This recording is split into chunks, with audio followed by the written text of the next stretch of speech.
Late one evening, a woman sat alone in her apartment staring at the screen of her phone. Outside, the street was quiet, with only the occasional car passing by. For weeks, she had noticed something that made her uneasy. The same car parked near her building. The same unfamiliar presence lingering outside her workplace. And anonymous messages appearing on her phone from numbers she didn't recognize. At first, she tried to convince herself it was coincidence. But deep down, she knew something wasn't right. That night, she called the police. Her voice was calm but worried as she explained that someone seemed to be watching her and following her. She told the officer she felt unsafe and believed the person might not stop. The report was logged and the call ended. At the time, it seemed like a situation without clear proof of a crime. But months later, investigators would return to that call again and again, realizing the warnings had been there from the beginning. The question that lingered was simple but troubling. What happens when someone asks for help and no one listens? The woman who made the report was 28-year-old Emily Carter. Friends described Emily as thoughtful, hardworking, and independent. She worked as a marketing coordinator and had recently moved into a quiet apartment near her office. She stayed organized, balanced work with hobbies like hiking and jogging, and spoke often with her family who lived a few hours away. From the outside, her life seemed steady and predictable. But things began to change in subtle ways. One evening after work, she noticed a car parked near the entrance of her apartment complex. The engine was off and the windows were dark, but she felt as if someone inside was watching her. Days later, the same car appeared again. Soon after that, the messages started. The first message was short. "I saw you today." Emily assumed it was a wrong number. But another message arrived the next evening saying, "You look nice leaving work." That was when she began to feel uneasy, because whoever sent the messages clearly knew where she had been. She blocked the number, but the texts continued from new ones. They were short and unsettling, often describing things she had done that day. Friends later said Emily initially tried to laugh it off, assuming it might be a prank. But the sightings continued. One afternoon, she left a grocery store and saw the same dark sedan parked across the lot with someone sitting inside. That moment convinced her the situation was serious. She contacted the police and described the car and the messages. Officers took a report and advised her to save evidence and call again if the behavior continued. Over the next several weeks, Emily carefully documented everything.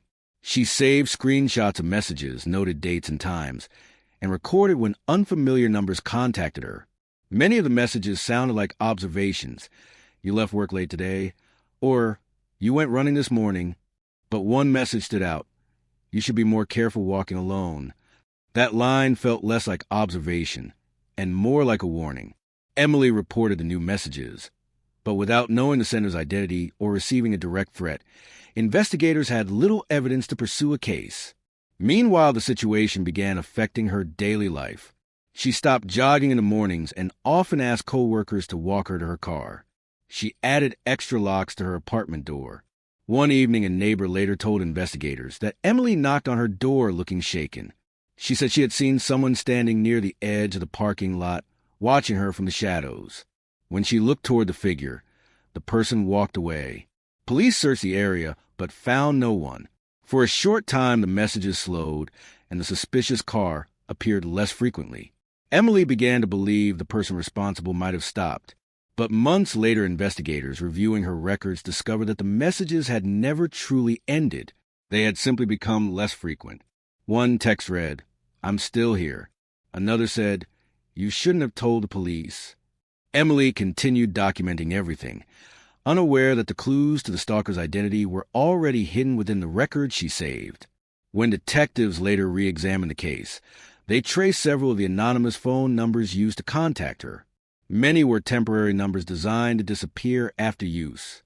But one of them briefly connected to a personal account before it was deleted. That account belonged to someone Emily knew, a former acquaintance who had once worked in the same office building. Friends remembered that he had shown unusual interest in her months earlier, often trying to start conversations and asking questions about her schedule. When Emily remained polite but distant, the contact eventually stopped. Not long after, the anonymous messages began. As detectives pieced together the timeline, they noticed something else. The car witnesses had described closely matched a vehicle registered to that same man. Investigators now believe the stalking had been deliberate from the beginning. Emily had sensed the danger long before anyone else fully understood what was happening. Eventually, the investigation led to suspect arrests after digital records linked him to several of the phone numbers used to contact her. Surveillance footage also placed his vehicle near her apartment multiple times. For Emily's family, the case was devastating, but they wanted answers and accountability. The investigation sparked discussions about how stalking complaints are handled and whether earlier action might prevent future tragedies. Experts pointed out that stalking often begins with small incidents that gradually escalate. Individual warnings may seem minor, but together they can reveal a clear pattern of danger. Emily's story became part of a broader conversation about the importance of taking reports seriously when someone says they are being followed or harassed. Her family later shared a message they hoped others would remember.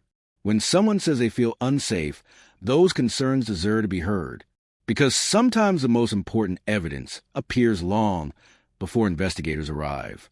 Sometimes it is the warning someone gives when they first realize something is wrong, and whether those warnings are taken seriously can make all the difference.